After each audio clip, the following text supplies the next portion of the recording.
बिस्मिल्लाहिर्रहमानिर्रहीम। आज हम पढ़ेंगे 11th class chemistry chapter number 1 periodic table and periodic properties.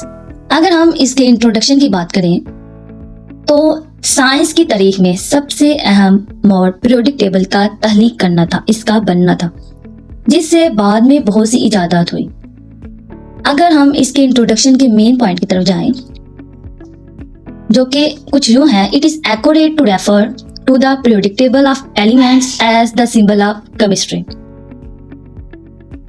तो ये कहना दुरुस्त है कि periodic table को symbol of chemistry।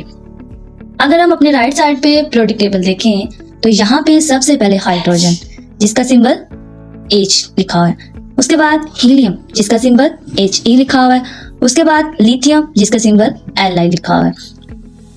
तो हम देख सकते हैं हमने periodic table में एलिमेंट्स को सिंबल से शो किया हुआ है, तो हम कह सकते हैं इसे सिंबल्स ऑफ केमिस्ट्री। अगर हम इसकी मॉडर्न डेफिनेशन देखें, मॉडर्न पीरियोडिक टेबल की, तो कुछ इस तरह से elements are arranged in tabular form in the current periodic table based on their atomic number. It provides the foundation for comprehending 118 elements. तो कहता है कि हमने एलिमेंट्स को टेबुलर फॉर्म में अरेंज किया, एक टेबल की फॉर्म में, जो कि आप साइड पे देख सकते हैं। इन द करंट पीरियोडिक टेबल, जो कि आपके पास मौजूदा पीरियोडिक टेबल है, ऑन देयर एटॉमिक नंबर। आप देख सकते हैं सबसे पहले आपके पास हाइड्रोजन, हाइड्रोजन का atomic number 1, helium atomic number 2, lithium atomic number 3, beryllium atomic number 4, boron atomic number 5। तो इसी तरह हम देख सकते हैं उसके एटॉमिक नंबर की बुनियाद पर हमने एलिमेंट्स को एक टेबुलर फॉर्म, टेबल की फॉर्म में अरेंज किया। और अगर हम देखें, उसने कहा इसके अंदर मौजूदा जो पीरियोडिक टेबल है 118 टोटल एलिमेंट है।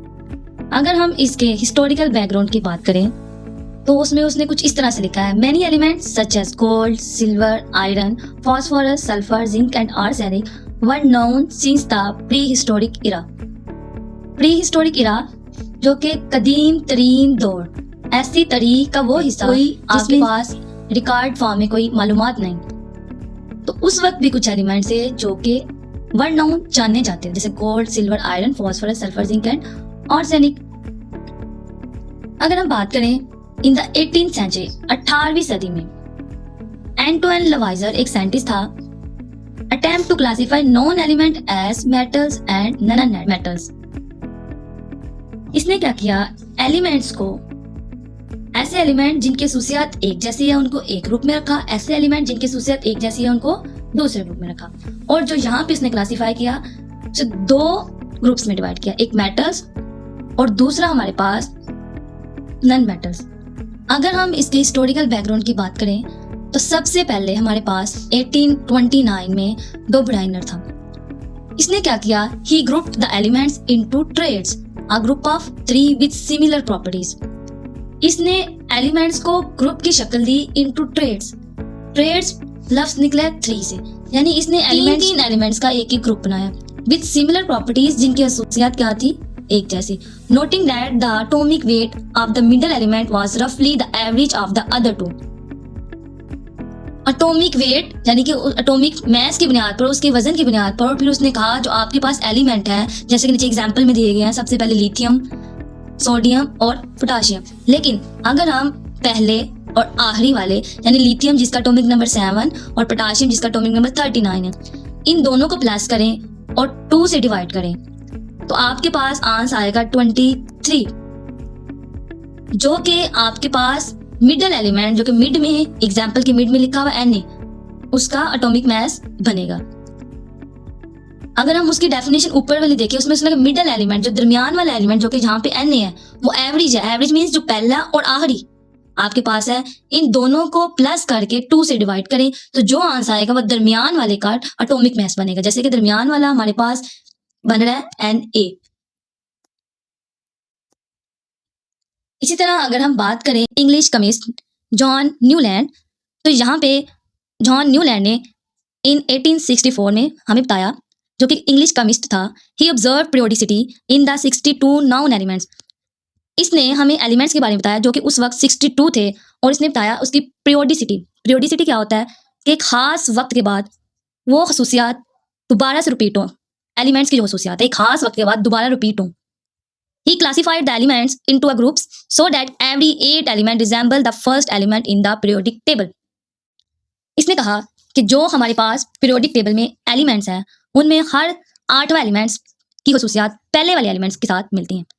जैसा कि आप नीचे यहाँ पे देख सकते हैं, lithium, beryllium, boron, carbon, nitrogen, oxygen और फ्लोरीन, ये टोटल 7 एलिमेंट बन रहे हैं। अब इसके बाद अगर 8वें की बात करें तो आपके पास सोडियम Na है, तो हमने कहा था 8वें एलिमेंट की खसूसियात पहले वाले एलिमेंट के साथ मिलती हैं, यानी कि सोडियम की Na की खसूसियात लिथियम Li के साथ मिलती है। सेम इसी तरह बेरिलियम की खसूसियात मैग्नीशियम की तरह मिलती है, सेम बोरॉन की एल्यूमिनियम के साथ, इसी तरह ये सोन चलता रहेगा।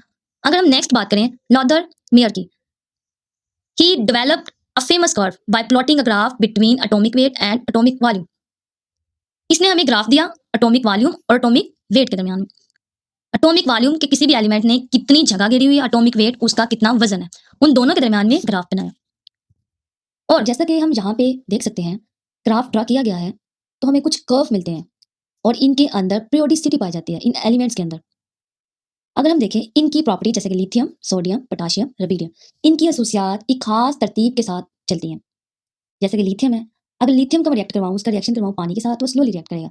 अगर Na जो कि सोडियम है उसका करवाऊँ थोड़ा सा तेज होगा, पोटाशियम का करवाऊँ पोटाशियम का इससे तेज होगा, यानी एक तरतीब के साथ इनकी खसूसियात चलती हैं। इसी तरह अगर हम 1869 की बात करें तो एक रशियन केमिस्ट डेमिट्री मेंडलीव है, तो इसको हम father of the periodic table भी कंसिडर करते हैं।